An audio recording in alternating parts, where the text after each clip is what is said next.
Okay, very good. So this is part of a webinar series or Zoom series that we have going on, put on by the Global Strategic Communications Creative Track. And we have a very special guest today. She's actually a lawyer that specializes in advertising law, and that I'm trying to get her to come teach in the program to FIU. So hopefully we have big plans for you, Audrey. But her name is Audrey Glover Ditcher. And I'm just going to turn it over to you because this is an amazing and so relevant of a topic. And the elections, as we all know, are getting really heated. If you turn any media, you see a plethora of political advertising. So this is a very relevant and current topic. So without further ado, Audrey, you're the expert. I'm going to turn it over to you, and I'm going to mute myself so that we establish some rules for the session. If we can hold the questions towards the end, and that way, when you're done, we'll take questions from the people that have been attending. Okay? Sure.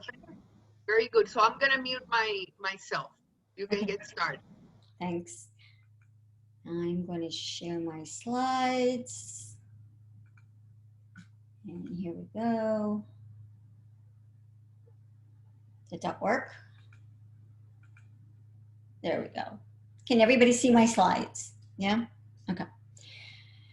Hi, everybody. I'm Audrey Glover Ditcher. I'm an attorney, and I've been a solo, just teensy-weensy about me. I'm a solo practitioner. I've been on my own since October 99. I graduated from the American University, Washington College of Law, and my practice is focused on federal law. I do advertising, marketing, and promotions law, and intellectual property law, and privacy law. So today's topic, just a couple of housekeeping things to say. Today's presentation is strictly general legal information and not to be taken as legal advice. That is my Florida bar disclaimer. And also, this is not really a political discussion. I am not here to express any views of any kind politically at all. And like Grisel said, we're going to do questions and answer at the end. And if you think you're going to forget them, then please feel free to put them in the chat. But most importantly, before I go anywhere, I wanted to say thank you to Albina and Grisel for having me here today. It is an honor, and I really do appreciate you giving me this opportunity.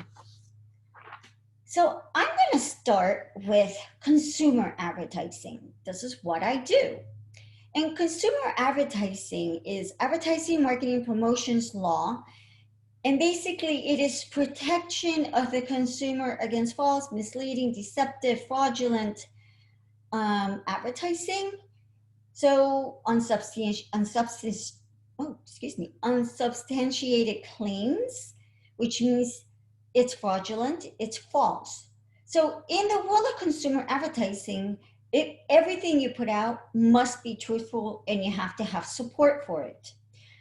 And it is, national advertising campaigns are regulated by the Federal Trade Commission, the FTC, and under the Lanham Act. And basically everything and anything having to do with your marketing campaign is regulated and looked at. So you use it, they will regulate it. So print, radio, TV, social media and influencers, they have their own set of rules to be considering. Emails, direct mailing, coupons, everything and anything has rules. The FTC has a very wide enforcement latitude, but it only regulates advertising in commerce. And most federal agencies do have their own set of advertising rules, and so do all state attorney general's offices have their own set of advertising laws as well. So why is this important? It is a field of law, unlike others, that it applies to everybody and anybody who has an advertising campaign, regardless of how big, how small that business is, regardless of what the product or the service is. If you are advertising, you need to be legally compliant before you launch your campaign. And if you're launching just your campaign just on the web, that's considered national advertising. So yeah, you need to be legally compliant before you launch. And that's under the FTC rules. And yes, like I said before, there are rules for everything and anything. And just about every federal agency has their own rules. That includes FTC, SEC. So there's a lot of rules. And the kinds of claims that we're looking at is, again, unfair, unsubstantiated, deceptive, false. But also, advertising to children has their own set of rules. So if your business works with kids or sells a product or a service to anybody 13 and under, trust me, there's a whole set of rules for that. Made in the USA claims, there's a lot of going back and forth right now with that because there's been a lot of lawsuits as to what does that mean. So I believe that the FTC is working on that right now, but there's been a lot of lawsuits on what is considered made in the USA. So anyway, to keep going, basically you can see a lot of the claims that are made under consumer advertising, which is in the marketplace. Nowhere in here is political advertising. So it is not regulated by the FTC. So let's talk about political advertising. What is it? Political advertising is enforced and regulated by the Federal Elections Commission, FEC. And the FEC political advertising, their definition, is any public communication made by a political committee. Notice how broad that is? Political committee does not necessarily mean a candidate for office. It also says, the rules also say other forms of general public political advertisement, right? So that could include expressly advocating or not expressly advocating to elect or defeat a particular person or solicit a contribution, but it leaves the door wide open also for social political advertising. And under the FEC rules, it defines public communication as basically any form of general political advertising that you see. Like Grisel said, we cannot turn anything on without being bombarded. So broadcast, cable, satellite, print, outdoor, mass mailings, phone banks. And interestingly, if you pay anybody to advertise on their website, that is considered political advertising because you're paying for it. And all states have their own regulatory bodies as well. So, what are political ad basics? The FEC requires disclaimers, and they must be clear and conspicuous. Don't hide them. You want to do yourself a favor. Do not hide them. And again, they need to say that you're running for office, right? And who you are. And the basic here is that you have to disclose, you must disclose who paid for the ad, which is really important because they want to track the money. They want to trace the money. Now, I have two links here, so please bear with me. I picked these two ads on purpose. The first one is, I really love how they use the interchangeable, they use English and Spanish back and forth. I'm not sure you're going to be able to hear it. If you can't, I apologize, but just read along and you'll see how if you see it written in English, it's because they're speaking Spanish and vice versa. So I thought this was a great ad because of the way they use the language. Oops, hold on a second, let me go back. Here we go. So, here we go. Dime con quién andas y te diré quién eres. That's what our abuelos and abuelas taught us. Now, Joe confirmed he's walking with perfect company. Una aliada and a champion. So, we don't need to see the whole thing, but the point is, that was a really smart ad because it's pitching to the Hispanic community. And it's broad enough where they're using both languages for everybody in the Hispanic community, whereas some don't only do online or anything in Spanish, and some only do English, and some are vice versa. So I just really love how they did that with an advertising perspective. Now, the second link, let me pull that up, and I'm not going to play it, but here it is. Paid for whom? Donald J. Trump. What is he doing? Running for president. And approved by him. So the two things that the FEC requires is who's paying for it and who approved it, right? So why is this here for president? Keep that question open. We'll be back to that in a couple slides. So disclaimers are not required when it's obvious, you can't not conveniently print them. This, like here, the buttons or the bumper stickers, they're not practical to print, like in a t-shirt or a mug or a bag, you can't fit it in. Or something of minimal value, like for example, if you get some kind of a receipt from the campaign. Anyway, FEC regulates the rate charges for television and radio political advertising. However, they do not regulate the charges for print. So, but the regulations do require that they charge comparable rates for non-campaign, just like everybody else. They can't charge you differently. They can't charge you more.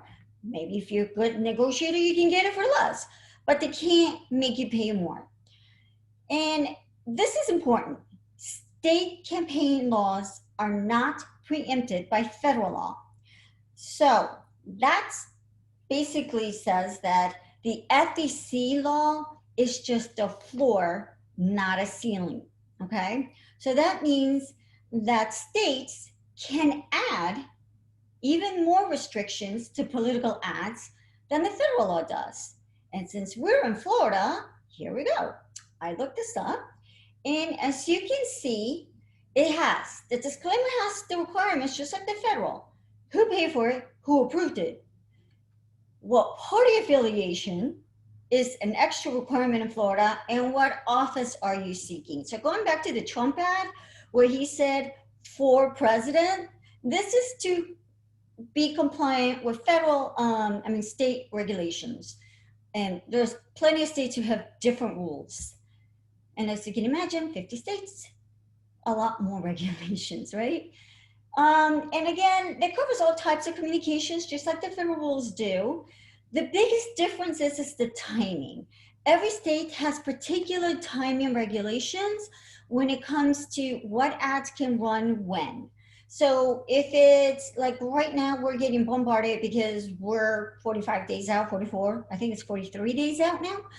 But so, yeah, so there's particular, very technical as to when you can run the ads, where you can run them, and for how long you can run them when it comes to particular, advertising.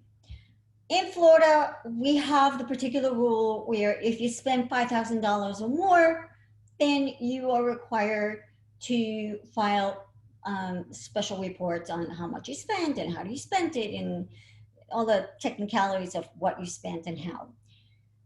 In Florida, if you do not have a disclaimer, it is a first-degree misdemeanor. So it's very important to know not just your FEC rules, but you need to know your state rules. So as you can imagine, they have a slew of people working on these to make sure that they're compliant federally and statewide. So let's talk about speech. Speech is protected under the First Amendment. And just a friendly reminder of what that means, I have it here. And it says, the First Amendment reads, Congress shall make no law respecting an establishment of religion or prohibiting the free exercise thereof or abridging the freedom of speech, first one listed, or the press or the right of people peaceably to assemble or to petition the government for redress of grievances. That's the First Amendment. It's the first one listed. So, what is not protected? And SCOTUS, this word right here, it means Supreme Court of the United States. And there's tons of case law, as you can imagine, that tells us what is and what isn't. And just to make it simple, I just listed these here. And basically, if it's obscenity, defamation, fraud, incitement, fighting words, true threats, speech integral to criminal conduct or crime, and pornography. Any of this does not get any protection from the First Amendment. And here are some case laws, some cases that talk to that. So let's talk about what incitement is, right? So basically, you can't shout fire in a crowded theater because people are going to get hurt. So that's a big problem, right? That will cause a lot of harm to a lot of different people. So that's not protected. If there's a real fire, obviously, yeah, get help. But if there's no fire, you can't go screaming fire because you'll hurt people. And you cannot make or distribute obscene materials of any kind. But it's even worse if it's regarding children or it includes children. No court will ever help you there. And in the United States versus O'Brien, believe it or not, you cannot burn your draft card as an anti-war protest. However, it is protected speech to burn an American flag. I'll leave that one there. And then there is Virginia versus Black, which talks about true threats. So here the court addresses what is the difference between a true threat or political hyperbole. So political hyperbole, to put it simply, is everything and anything that we all go, really? We'll just roll our eyes to it. Because we know it's just so, far out there, it's so far-fetched that not likely, right? But what's a true threat? A true threat is a serious expression of an intent to commit an act of unlawful violence to a particular individual or group. So basically, if you advocate to overthrow the US government, if you advocate to kill somebody in particular, that's not protected. And trust me, you will have the FBI knocking on your door so fast, you won't even know what happened. So that's not protected. So let's talk about what is protected, right? And the court made it so simple for us. And basically they said, anything that's political and ideological speech is protected. And here we have a few cases. And basically in Cohen versus California, just because you use offensive words or phrases to convey a political message, it's protected. And then the next one, Snyder v. Phelps. Again, just because it's upsetting and arouses contempt, it doesn't mean it's illegal. It is still protected speech. It may be despicable, you may be offended, but it's their right to express. People have the right to express their political opinions, whether you like it or not. The best you could do is probably agree to disagree, as much as you may not like it.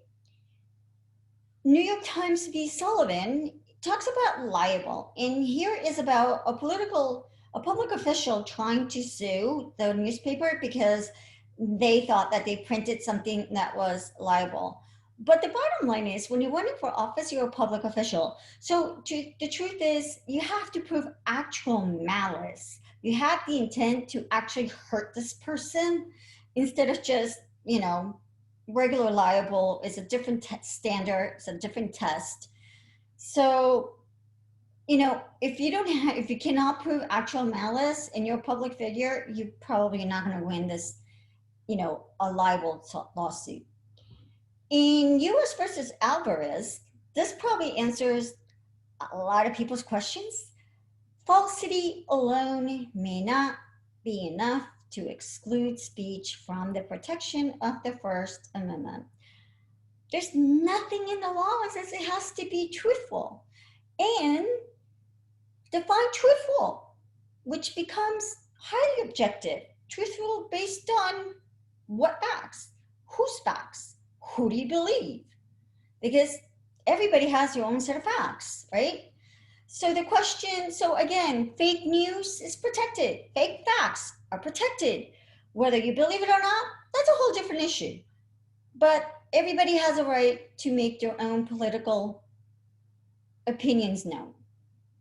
Going back to Snyder versus Phelps, this one's interesting because this one opens the door wide open for public issues. And this one, the court did not want to stifle an argument. The principle that the debate of public issues should be uninhibited, robust, and wide open. And Justice Roberts, the Chief Justice, said, the speech deals with matters of public concern when it can be fairly considered as relating to any matter of political, social, or other concern to the community, and when it is a subject of general interest and value and concern to the public. So again, it's not me, myself, and I. If this is an issue that will affect the entire country, like COVID, or global warming affects the entire planet, then these are political, ideological speech and consider, and they're protected. So here's one of my most favorite quotes I learned first year of law school. Your rights end where my nose begins. So everybody's nose is different, right?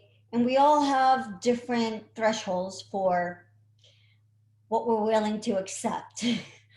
But the bottom line with this quote is, you can say whatever you want, and regardless of how it affects me, how I take it. But once you hit me because you don't like my reply, now you cross that line into unprotected.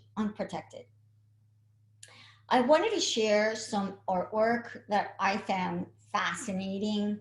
And this is all protected. This is all political speech, you know, and you may be offended by it, but the artist, who here is Edel Rodriguez,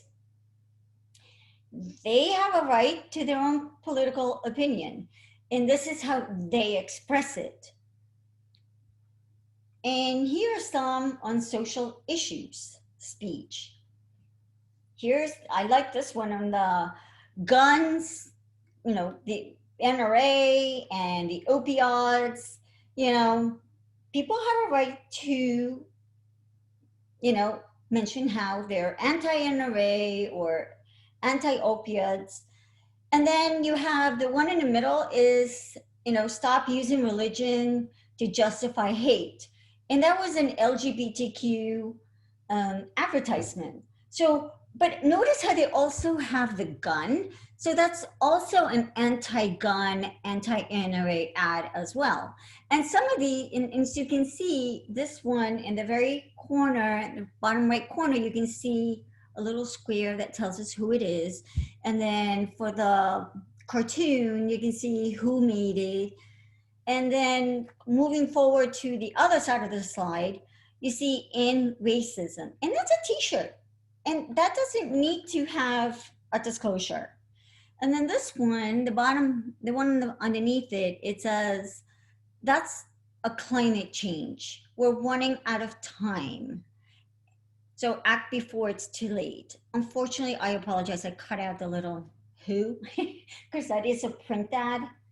But again, protected. You may not like any of these, and you have the right not to like them. You have the right not to wear it, not to look at them, not to listen.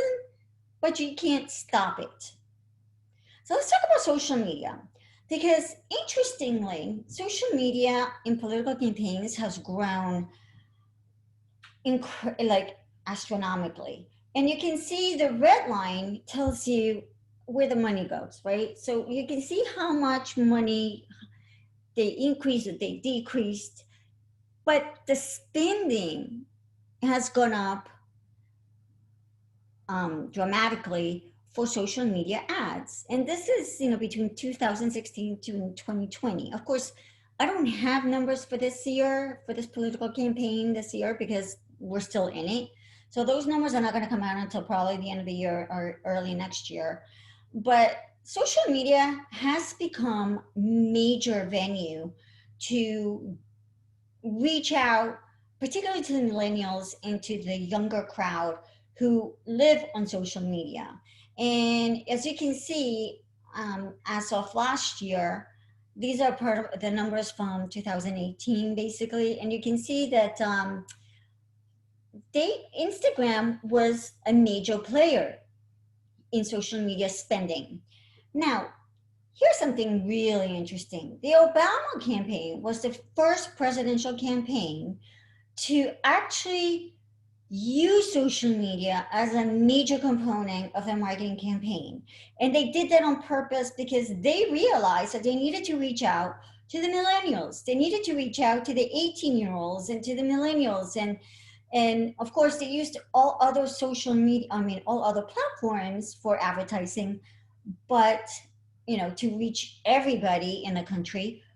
But they realized that that's where they needed to go. And as you can see from these slides, Obama totally outspent Romney, and they became the first campaign to really and truly put social media as a major component of any political campaign.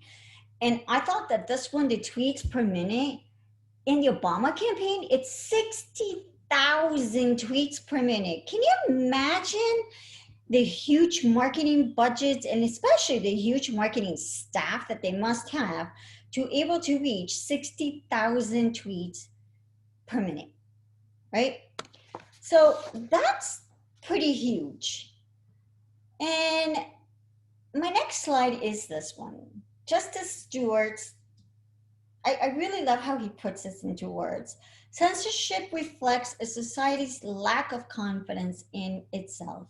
It is a hallmark of an authoritarian regime, which pretty much SCOTUS, Supreme Court of the United States, has up to now not willing to censor political speech.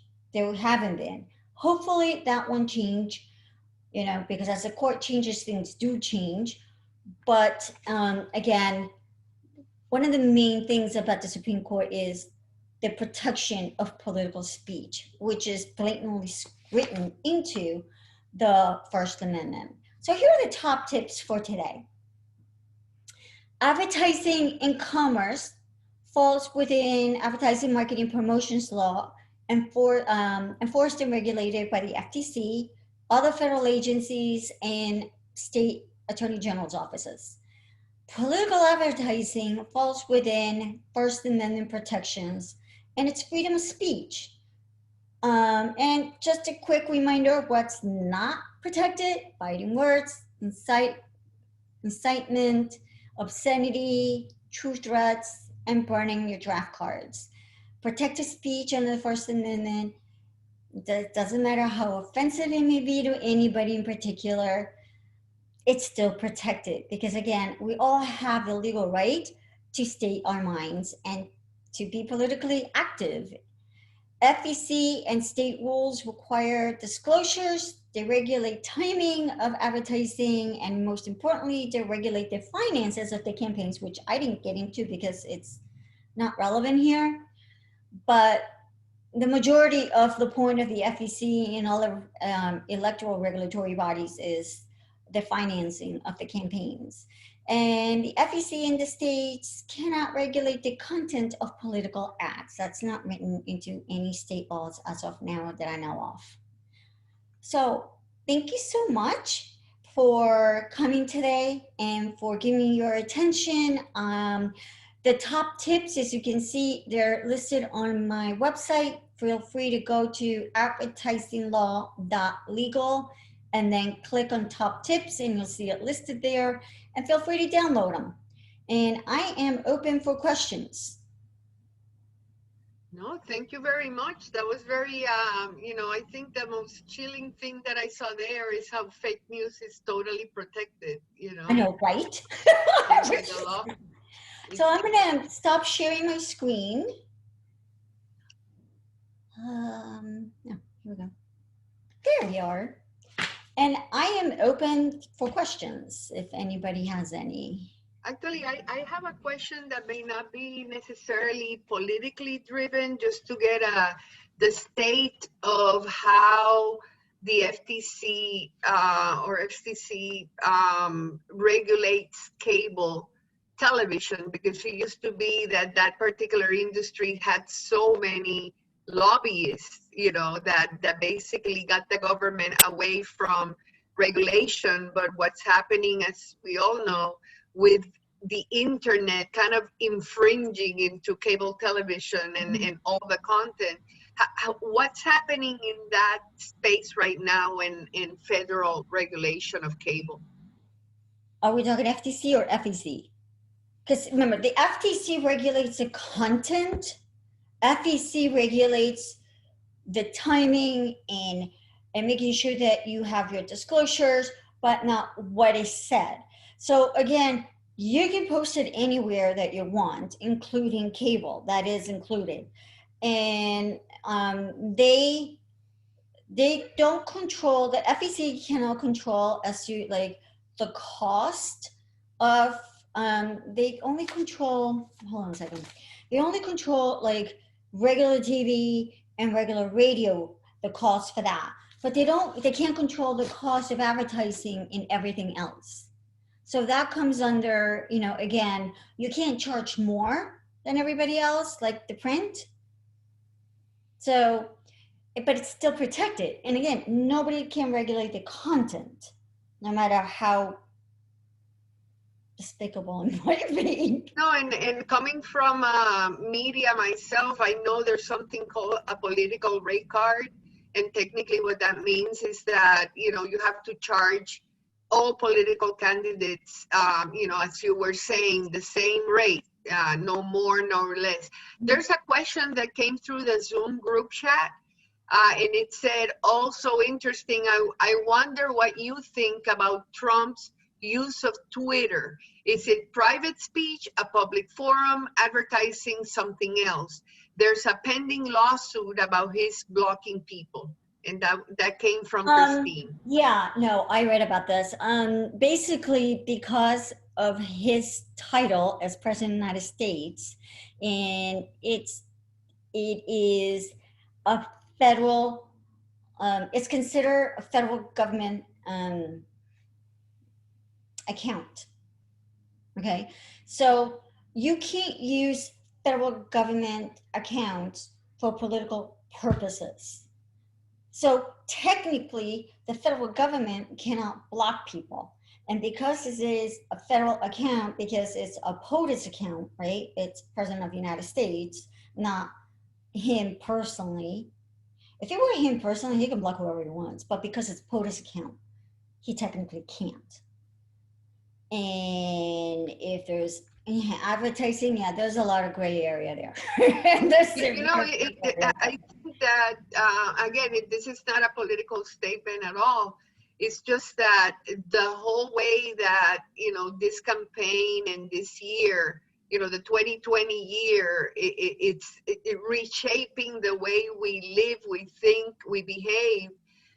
The way that the president is using all these platforms to communicate with constituents and the rest of the population is basically rewriting, it's basically changing everything, right? So it's almost like scrambling, where everybody's scrambling to understand what to do with this, what is it protected, is it not protected, Well, so one thing for sure, when there's, okay, I took FEC law and then I did a whole lobbying course, a whole program at GW for just strictly lobbying.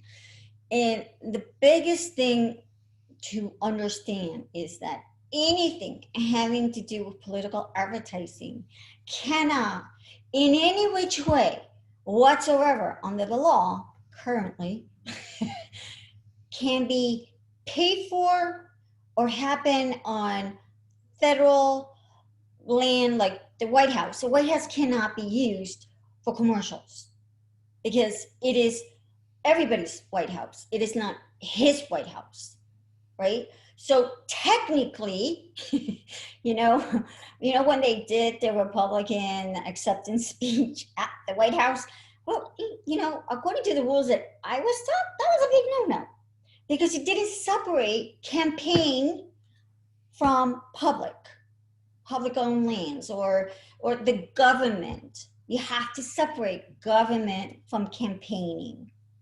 And that's why there were so many strict rules. Unfortunately, like you said, there's a lot of blending this year.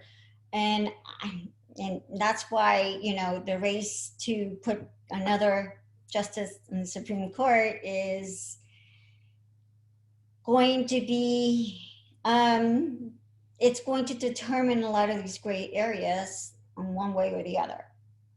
Yeah, no, that's a huge one that we're another drama, as if we need more drama, right? This year. We don't need more drama. Oh, man. So anybody, we have a very illustrious professor of ours, Lorna Veraldi, and actually she teaches. I was looking to see where this illustrious professor was. She teaches law and ethics, media law and ethics, in our program, in the program. So anyway, Lorna, do you have any comments, any questions? I just going to mention one other area that's a really important one for political advertising. It's the area I used to work in before I was on the FIU faculty, but Federal Communications Commission law in radio and television, and to a certain extent in cable, under federal statutes as well as FCC rules, regulates political uses of radio and television stations, and also advertising rates and equal opportunity issues. So it's a whole bailiwick of other issues that apply just to radio and television, and to a certain extent to cable on local cable systems. But you were referring to one important piece, which is in federal law, the right of political candidates to something called the lowest unit rate. So if you have an advertiser on radio or television who, is one of your dream advertisers who buys ads all year long, whether it's the fourth quarter or the first quarter, and you give them a discount because they buy so many ads, you're locked into that rate for political candidates if they buy one ad. So that's something that people who work in radio and television have to keep a really close eye on, just so that they don't set their rates too low. But one question, and maybe Audrey can respond to it. There's been a lot of debate this year over Facebook ads and whether Facebook ought to take a more active role in deciding whether a particular ad can be run or can be placed on Facebook by looking at issues of truth and that sort of thing. Because certainly, even though the government doesn't get into the area of censorship, individual private companies certainly can turn down advertising that they don't think is appropriate for their media, except if they're radio or television, in which case radio and television stations have absolutely no right to censor, require changes, turn down ads based on content. And it struck me as odd that people were kind of outraged that Facebook was not going to do this, but that's a law we've lived with since the very beginning of broadcasting back in the 1920s. And I don't think anyone has ever maybe been aware enough of it, except if you work in radio and television, have to deal with that reality. But that's something that's been very common in the broadcast business, but seems to sort of shock people when it comes to social media. So maybe it's just that people don't Well, really I think, understand. I mean, as you know, and like Roselle said, we're making it up as we go along because this is so new to the world of political advertising. Um, Facebook is a private platform, Mhm. and you know they don't necessarily they don't necessarily have to abide by it because they're not the ones running for office, right? Right. The ones who are running for office are the ones who have to comply with the FEC and all the state regulations. Mhm. Mhm. So who's gonna tell Facebook you can't pick and choose, right? But to be fair, they should, you know, to be fair and not to get themselves into trouble and lawsuits for, but you picked him over me, and you know, all that kind of stuff. If you going to avoid political advertising from one side, then you need to avoid all political advertising, period. So you Well, can't. you certainly would have to in the broadcast realm because that's federal statute, but Facebook isn't bound by that. So I'm always kind of interested at people's outrage at social media over things that have been the law for broadcasters for 50, 60, Well, 70 years. well, don't forget that a couple of things. You write about the content of political advertising. Again, no, it doesn't matter how despicable it may be. Nobody Mhm. can regulate the content. So Well, again, like you said, they Facebook can't. could. Okay, Facebook could, but not I'm the talking government. about, you Facebook know, could. Yeah. media. I'm talking about the media, like you said before. Okay, so Facebook is on their own because they're a private platform and they can pick and choose what. But so are broadcast stations. They're not allowed to. Newspapers But certainly can. So it's a different set of rules for different media, and some of them we've lived with for a very long time, and some of them now that social media are confronting them, seem to raise all sorts of issues with the public that they haven't ever really objected to when it came okay, to broadcasting. but think about this. What's the Supreme Court going to do about this now that we're going to? They've upheld those rules for broadcasting, but never for other media. When similar Okay, rules have been but made for other media, they've struck them down as violating the First court Amendment. might be changing. The makeup of the court may be changing, I don't which think that's going to change that very easily. I mean, that's survived many different courts, many different political stripes, and so I'm just kind of curious as to why all of a sudden it becomes an issue. I guess maybe because it's front and center and has been in the background for people for so long, but that's been the case for broadcasting. We seem to have survived it, even though broadcasters cannot say boo about what goes on there from political candidates. In fact, they're exempt from libel suits because they have no power to regulate that. So however, it's interesting however, that we raise yeah, these issues with social but we're media. talking, yeah, but we're talking the political advertising. Yeah, that's exactly. However, when it comes to like regular advertising, like Then they're told different e-commerce, ball. Yeah. there's a whole lot different rules there because you can turn down advertising Absolutely. if you Absolutely. find something despicable or distasteful, or you don't have to run it.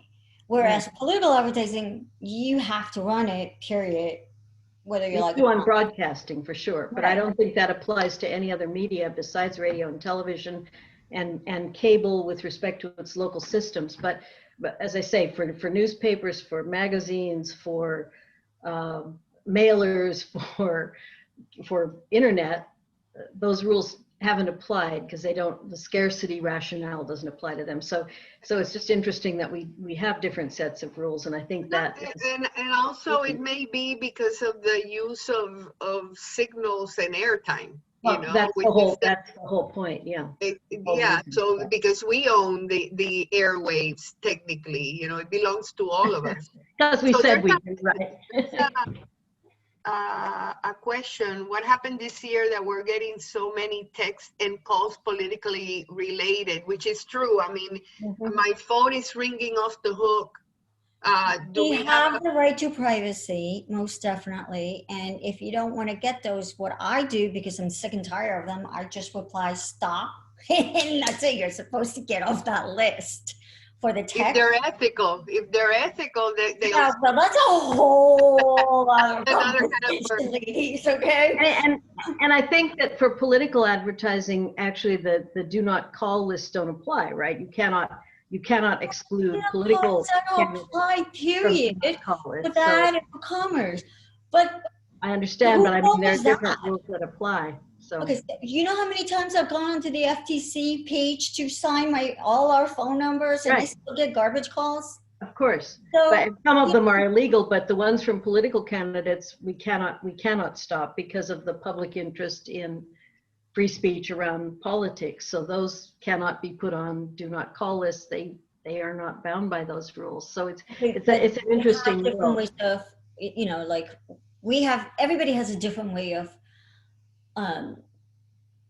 responding to those. First of all, if you don't recognize the number, you don't have to pick up. Yeah. Second of all, I have call block for anything that, you know, there's call block apps. And, you know, if it doesn't recognize it as, like, it says potential spam on my phone. So I won't pick that up. The other thing is, a lot of times, yeah, I've seen people do this, pick up the phone quietly, don't say a word, and then you quickly hang up. They think the phone line is dead. Or just let it all go to an old answering machine and just delete them. But you don't have to sit on the phone. Just because they have a right to call you doesn't mean that you are forced to pick up the phone and spend endless time on the phone listening to their pitch. Okay? This is everybody has rights. It's how you choose to deal with it. And you have that right. Just like, despicable political ads or people saying really god awful things. Okay, you may not like it, it may offend you, but you can't take that right away. Right? So it's the same thing. Okay, So, well, very, very good discussion. I don't know if anybody else has another question. Let me check the chat. I think that the chat, okay. So anyway, Audrey, thank you so much for a very enlightening conversation. I think we can stay here forever, talking about this because it's so relevant, as we were saying at the beginning. Lorna, thank you so much for your dropping your knowledge as well. It's always an interesting topic. Yeah, no. Nice to meet you. Thanks for coming in today. I appreciate it. Yeah, and so anyway, and thank you for, everyone that attended, and everybody stay safe and have an excellent rest of your week. And you can stop recording, Audrey. Thanks very much. And thanks for having me. Bye, everybody. Thank you very much, Audrey. Interesting. I think that went well. What do you think? Yeah, stop recording. Oh, I did.